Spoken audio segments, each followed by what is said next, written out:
Waalaikumsalam Bu Fitri, selamat siang juga. Bu Ana apa kabar? Alhamdulillah sehat. Alhamdulillah.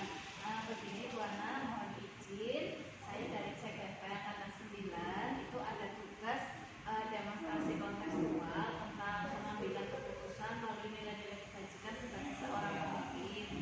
Nah, bila diizinkan, saya ingin meminta waktunya sebentar untuk melakukan wawancara dengan Bu Ana. Bisa Bu Ana? Silakan Ibu, monggo. Baik, terima kasih nih Bu Ana.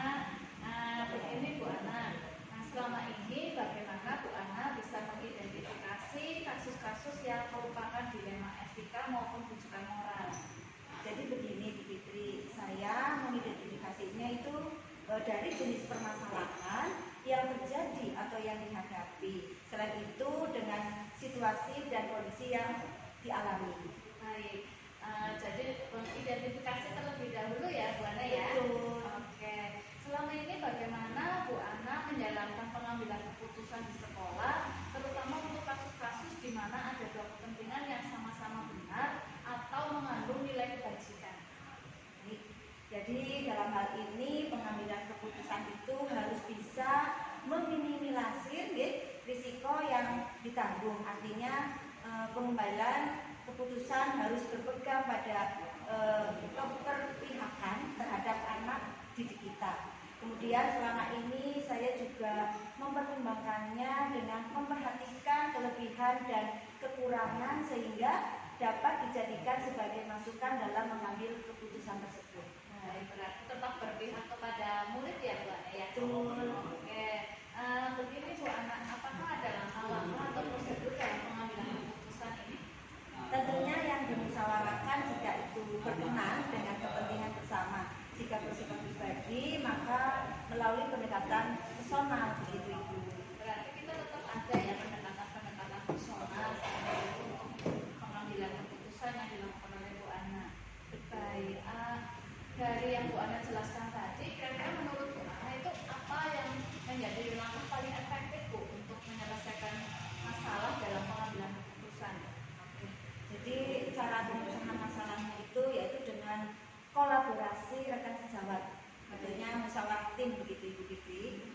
Berarti kata kuncinya adalah kolaborasi ya? Betul. Nah, itu ada kolaborasi dengan tim, kemudian apakah ada tantangannya Bu? Begini, jadi ada memang itu tantangannya. Jadi pengelolaan emosional dengan keprofesional tugas, adanya kepentingan pribadi dan cara yang ditempuh mesti bertujuan baik gitu. Oke, luar biasa sekali ya Bu Ana ya. Ya. Selama dalam masalah-masalah yang dihadapi di sekolah ini, apakah Bu Ana mempunyai jadwal tertentu untuk menyelesaikan kasus-kasus dalam pengambilan keputusan yang ada di sekolah Bu? Tentunya untuk jadwal selama ini memang tidak ada Ibu Fitri. Paling memberi tindak lanjut atau waktu dalam penyelesaiannya. Nah, dalam menyelesaikan kasus-kasus ataupun permasalahan pasti tidak berjalan sendiri Ibu. Apakah Bu Ana ada rekan yang membantu atau faktor-faktor lain yang membantu sehingga proses pengambilan keputusan itu bisa berjalan dengan lancar Bu? Jadi rekan sejawat atau teman yang dianggap mampu itu dapat memberi masukan terhadap masalah yang dihadapi. Seandainya tidak ada, maka dengan jalan musyawarah begitu Ibu. Berarti tetap kata kuncinya adalah musyawarah begitu. Nah, dari pengalaman-pengalaman Ibu selama penyelesaian keputusan atau pengambilan keputusan ini, apakah ada pembelajaran Bu? Jadi pembelajaran yang bisa diambil atau dipetik dari pengalaman Ibu selama memimpin di sini Bu? Jadi pada intinya begini Bu Titi, dalam mengambil keputusan pembelajaran yang dapat diambil adalah senantiasa melibatkan orang lain atau rekan kerja. Jadi tidak menutup kemungkinan pertimbangan mereka solutif untuk pengambilan keputusan dan diterima oleh semua pihak. Baik, luar biasa sekali ya Ibu ini ya. Ya, Terima kasih ya Bu Ana. Jawaban-jawaban dari Bu Ana tadi itu adalah pengalaman yang luar biasa. Semoga saya dapat belajar dari Bu Ana dan mudah-mudahan Bu Ana dapat selalu memimpin satuan pendidikan ini dengan baik dan lebih bagus lagi. Dan saya ucapkan terima kasih banyak kepada Bu Ana atas waktunya. Semoga bisa berkenan, dan apabila ada beberapa kata yang salah saya mohon maaf ya Bu ya. Terima kasih. Sama-sama. Assalamualaikum. Sama-sama Ibu Fitri. Bismillah, sukses juga untuk Ibu Fitri dalam menjalankan tugas, tentunya untuk kemajuan anak-anak didik semua. Amin. Waalaikumsalam warahmatullahi wabarakatuh.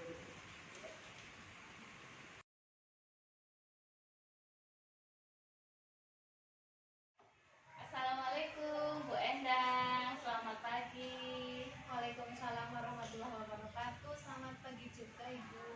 Bu Endang, apa kabar hari ini? Alhamdulillah luar biasa. Mohon izin ya Bu Endang, sebelumnya saya adalah sedang mengikuti program guru penggerak angkatan 9. Nah, kali ini ada tugas demonstrasi kontekstual tentang bagaimana pengambilan keputusan berdasarkan nilai-nilai kebajikan sebagai seorang pemimpin. Maka dari itu saya bermaksud untuk mewawancarai Bu Endang terkait dengan tugas tersebut. Apakah Bu Endang ada waktu untuk diwawancarai sebentar? Ada, ya silahkan. Terima kasih nih Bu Endang.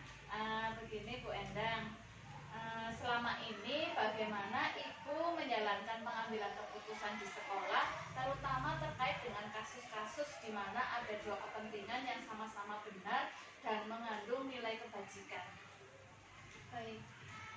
Saya mengidentifikasinya dari jenis permasalahannya terlebih dahulu yang sedang dihadapi. Selain itu, dengan situasi dan kondisi juga yang sedang dialami, seperti itu. Baik, luar biasa sekali nih Bu Endang. Jadi dengan mengidentifikasi terlebih dahulu nih, selanjutnya Bu Endang itu prosedur atau langkah-langkahnya bagaimana Bu untuk menyelesaikan kasus tersebut? Oke, dalam hal ini pengambilan keputusan harus bisa meminimalisir resiko yang ditanggung. Artinya, pengambilan keputusan harus berpegang pada keberpihakan terhadap peserta didik kita di sekolahan.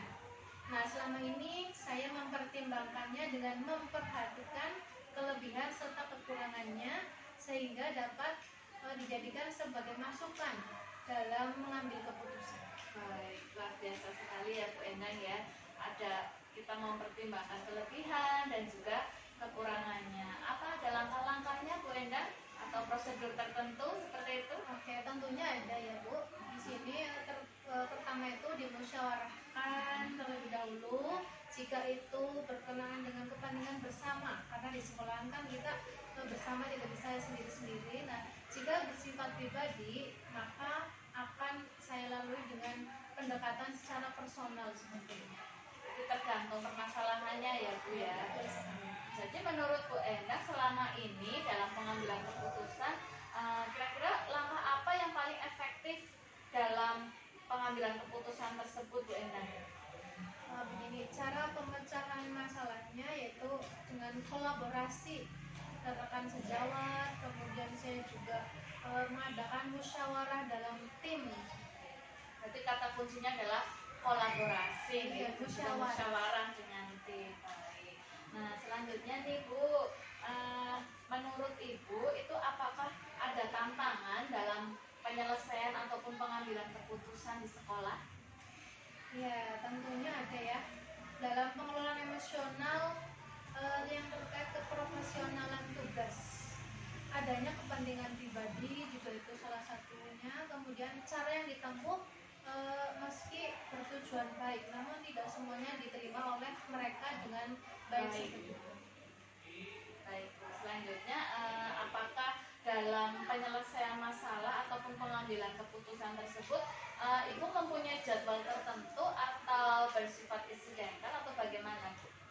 Baik, untuk jadwal yang selama ini sudah dilaksanakan itu tidak ada.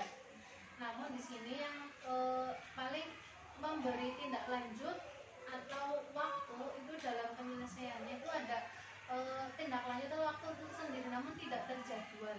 Iya, karena biasanya kita Insidental. tidak tahu mau terjadi masalah apa seperti itu gitu.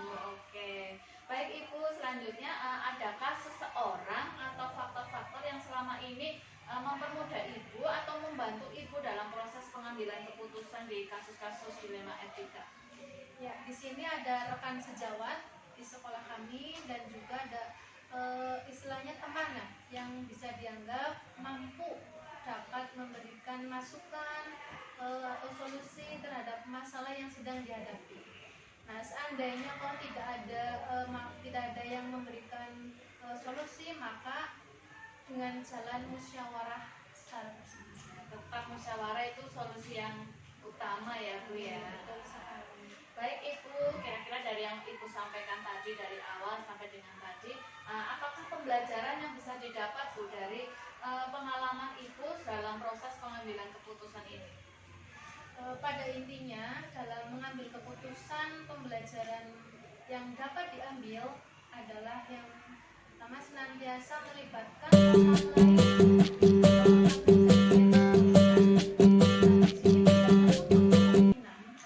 pertimbangan mereka itu solutif untuk pengambilan keputusan dan diterima oleh semua pihak di sini. Luar biasa sekali ya pengalaman Bu Endang dalam memimpin satuan pendidikan ini, dan ini banyak sekali pengalaman yang saya dapat ya dari pengalaman-pengalaman Bu Endang, bisa saya jadikan ilmu untuk bekal saya ke depan. Saya kira cukup ya Bu Endang untuk wawancaranya. Terima kasih banyak atas waktunya, dan saya mohon maaf apabila terdapat banyak tutur kata yang kurang berkenan di hati Bu Endang. Terima kasih Bu Endang. Assalamualaikum. Waalaikumsalam. Sukses untuk Ibu. Amin.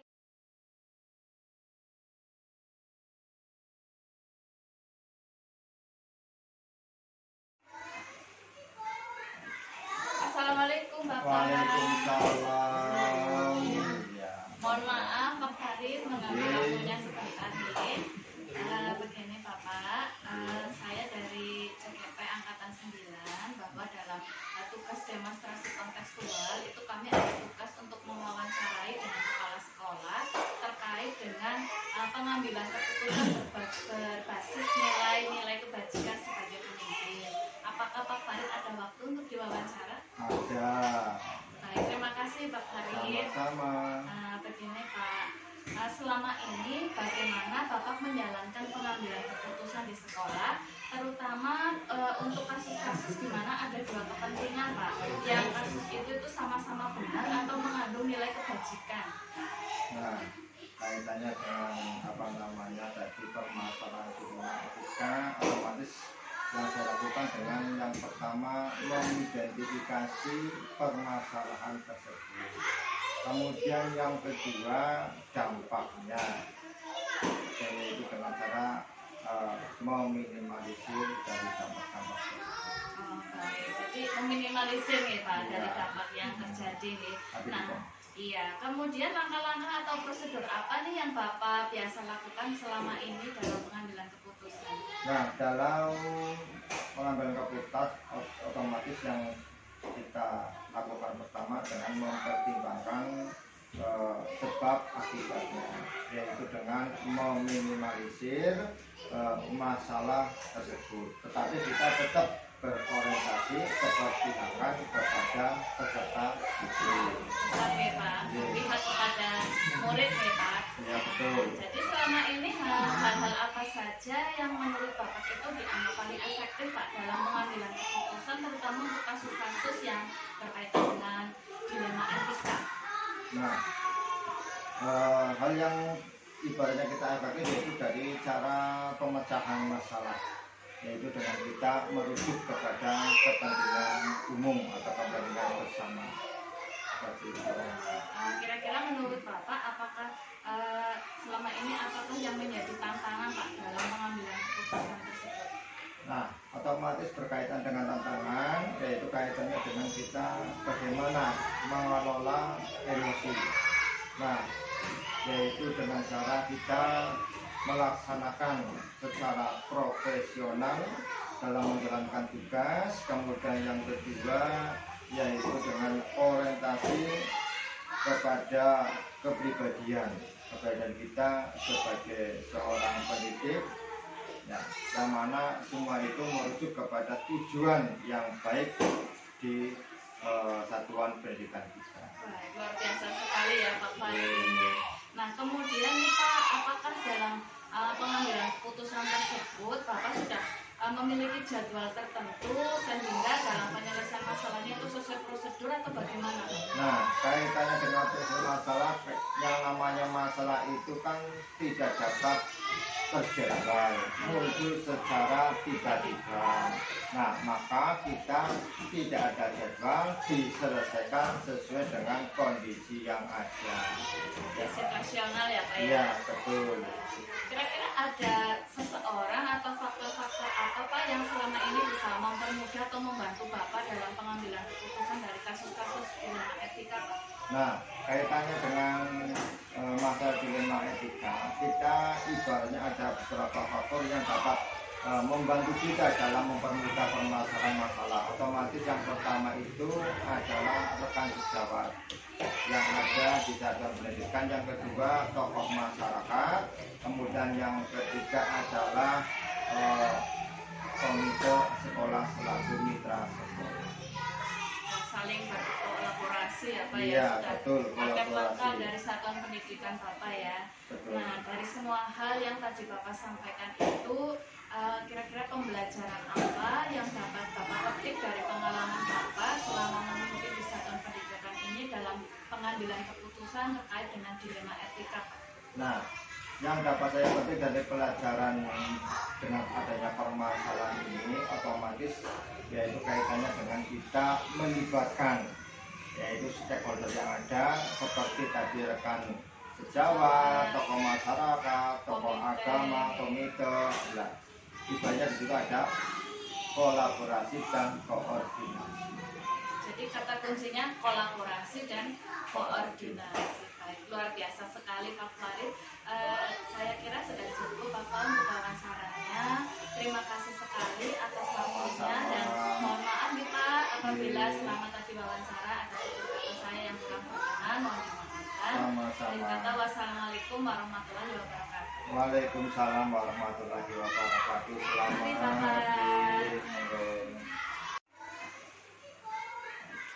Assalamualaikum Bapak. Waalaikumsalam.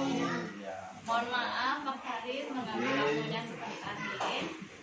Begini Bapak, saya dari CGP Angkatan 9 bahwa dalam tugas demonstrasi kontekstual itu kami ada tugas untuk mewawancarai dengan kepala sekolah terkait dengan pengambilan keputusan berbasis nilai-nilai kebajikan sebagai pemimpin. Apakah Pak Farid ada waktu untuk diwawancara? Ada. Baik, terima kasih Pak Farid. Sama-sama. Begini Pak, selama ini bagaimana Bapak menjalankan pengambilan keputusan di sekolah, terutama untuk kasus-kasus di mana ada dua kepentingan Pak, yang kasus itu sama-sama benar atau mengandung nilai kebajikan.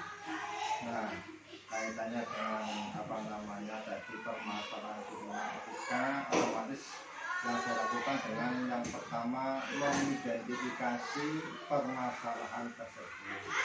Kemudian yang kedua dampaknya, yaitu dengan cara meminimalisir dari dampak-dampak tersebut. Oh, baik. Jadi meminimalisir nih Pak Iya. dari dampak yang terjadi nih. Tapi Nah, tidak. iya. Kemudian langkah-langkah atau prosedur apa nih yang Bapak biasa lakukan selama ini dalam pengambilan keputusan?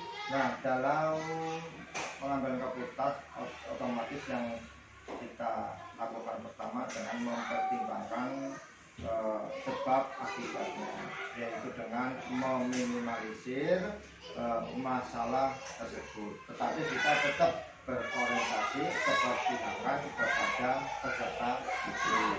Oke Pak, berpihak kepada murid nih Pak. Ya betul. Jadi selama ini hal-hal apa saja yang menurut Bapak itu dianggap paling efektif Pak dalam pengambilan keputusan, terutama untuk kasus-kasus yang berkaitan dengan dilema etika? Nah, hal yang ibaratnya kita evakuasi yaitu dari cara pemecahan masalah, yaitu dengan kita merujuk kepada kepentingan umum atau kepentingan bersama seperti itu. Kira-kira menurut Bapak apakah selama ini apakah yang menjadi tantangan Pak dalam pengambilan keputusan tersebut? Nah, otomatis berkaitan dengan tantangan, yaitu kaitannya dengan kita bagaimana mengelola emosi. Nah, yaitu dengan cara kita melaksanakan secara profesional dalam menjalankan tugas. Kemudian yang kedua yaitu dengan orientasi kepada kepribadian kita sebagai seorang pendidik, ya, yang mana semua itu merujuk kepada tujuan yang baik di satuan pendidikan kita. Baik, luar biasa sekali ya Pak Farid. Nah kemudian nih Pak, apakah dalam pengambilan keputusan tersebut Bapak sudah memiliki jadwal tertentu sehingga dalam penyelesaian masalahnya itu sesuai prosedur atau bagaimana? Nah, kaitannya dengan masalah, yang namanya masalah itu kan tidak dapat terjadwal, muncul secara tiba-tiba. Nah, maka kita tidak ada jadwal, diselesaikan sesuai dengan kondisi yang ada. Ya, situasional ya Pak ya? Iya, betul. Kira-kira ada seseorang atau faktor-faktor apa Pak yang selama ini bisa mempermudah atau membantu Bapak dalam pengambilan keputusan dari kasus-kasus dilema etika Pak? Nah, kaitannya dengan masalah dilema etika, kita ibaratnya ada beberapa faktor yang dapat membantu kita dalam mempermudah permasalahan masalah. Otomatis yang pertama itu adalah rekan sejawat yang ada di satuan pendidikan, yang kedua tokoh masyarakat, kemudian yang ketiga adalah komite sekolah selaku mitra sekolah. Saling berkolaborasi ya Pak Iya, ya, sudah betul, paket kolaborasi. langkah dari satuan pendidikan Bapak ya. Betul. Nah dari semua hal yang tadi Bapak sampaikan itu kira-kira pembelajaran apa yang dapat Bapak petik dari pengalaman Bapak selama memimpin di satuan pendidikan ini dalam pengambilan keputusan terkait dengan dilema etika Pak? Nah, yang dapat saya petik dari pelajaran dengan adanya permasalahan ini otomatis yaitu kaitannya dengan kita melibatkan yaitu stakeholder yang ada seperti tadi rekan sejawat, tokoh masyarakat, tokoh agama, komite. Nah, banyak di situ ada kolaborasi dan koordinasi. Jadi kata kuncinya kolaborasi dan koordinasi. Baik, luar biasa sekali Pak Farid.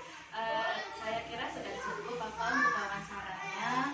Terima kasih sekali atas waktunya dan mohon maaf nih Pak apabila selama tadi wawancara ada kata saya yang kurang berkenan, mohon dimaafkan. Sama-sama. Kata wassalamualaikum warahmatullahi wabarakatuh. Waalaikumsalam warahmatullahi wabarakatuh. Terima Selamat kasih. pagi.